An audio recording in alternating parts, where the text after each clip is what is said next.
गुरुवर्ते तक्राज्यो विचरधर्मनम पद्मपद्भ्याम प्रियाय। महाराज दशरथ को ऋष्यशृंग ने दिव्य यज्ञ करा करके यज्ञ के प्रसाद से पायस को 3 रानियों में वितरण करके सदाचार पुत्रों को प्राप्त किया। श्री राम लला सरकार की। श्री वशिष्ठ जी ने सबके मंगल में संस्कार बड़े आनंद के साथ संपन्न किए।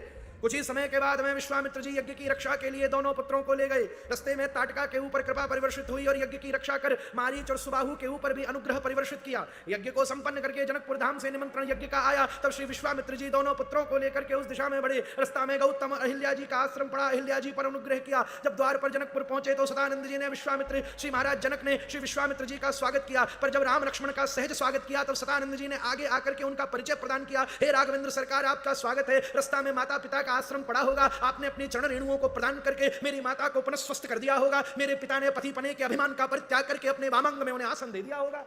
ये सुनते ही एकदम प्रसन्न होकर के प्रभु का स्वागत किया गया। विश्वामित्र जी ने पूछा, आप क्यों हताश हो? स्वयंवर का वर्णन वाल्मीकि जी ने नहीं किया है।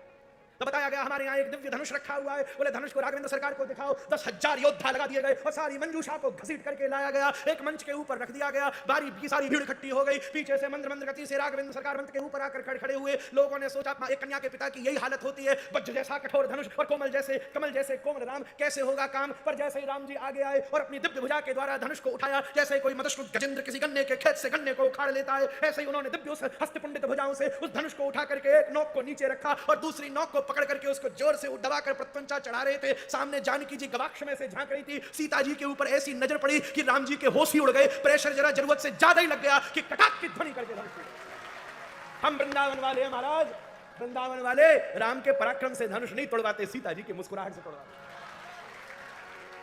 यहां सब राधे राधे महाराज।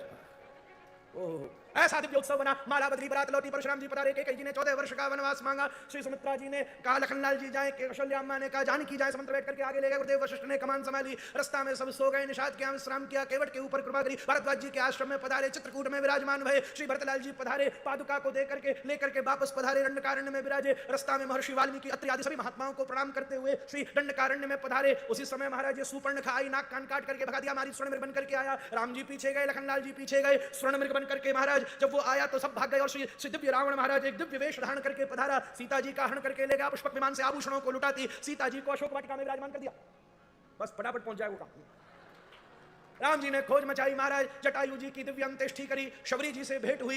महाराज हनुमान जी से मुलाकात हुई। सुग्रीव से मित्रता हुई। बाली का उद्धार हुआ। वर्षा की प्रतीक्षा हुई। खोज प्रारंभ हुई। हनुमान जी को मुद्रिका दी। संपाति ने मार्गदर्शन किया। हनुमान जी ने छलांग लगाई। रास्ता में श्री महाराज विभिन्न प्रकार से सबका सुरसा और सभी का सबके ऊपर अनुग्रह करते लंकनी पर कृपा करके भीतर घुसे और महाराज सीता जी को मुद्री प्रदान करी। उधर जाके रावण ने बंदी बनाया और पूंछ में लगाई आग। उसने लगा दी मूंछ में आग और सौरी रावण को कुंदन की लंका बनाकर स्वर्ण की लंका को वापस लौटी।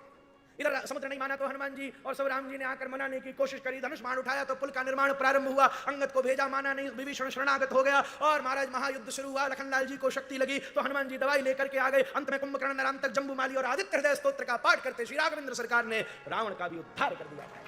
श्री राजा रामचंद्र भगवान की। महाराज विभीषण ने जानकी जी को प्रदान किया। जानकी जी को लेकर के श्री राघवेंद्र लौटे। केवट पर कृपा करी। भरतलाल जी से भेंट हुई। कहा पिताजी आपको राज्य दे गए, आप ही संभालिए। बोले नहीं, आप संभालिए। बोले जिसमें विवाद उसका त्याग। सारी राज्य को मैं गुरुदेव को दक्षिणा में दान में प्रदान करता हूं। गुरुदेव खड़े हुए, दान तो अच्छा हुआ पर दक्षिणा क्या? बोले दक्षिणा क्या चाहिए? बोले दक्षिणा में इस राज्य को आप ही संभालिए। इस प्रकार से श्री राघवेंद्र सरकार फिर से राज्य सिंहासन पर विराजे और हम आप अयोध्या वासियों ने जय जयकार कर दी। क्या? बोले राजा रामचंद्र भगवान, सियावर रामचंद्र भगवान की। महाराज जी कछु छोड़ो तो ना समय वो चंद्रवंश की कथा में